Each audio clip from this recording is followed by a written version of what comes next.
roles of our parents change as we grow, but one thing remains the same.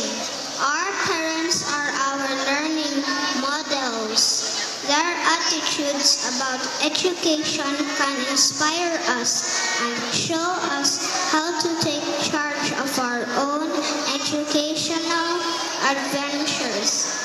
Ladies and gentlemen, our speaker for today is not only a wife and a mother of two, but was once also a kindergarten and high school student of Silliman University. She earned her degree in BS Community Nutrition from the University of the Philippines, and is interested in a lot of things from interior design, web development, computer graphics, culinary arts to fashion design.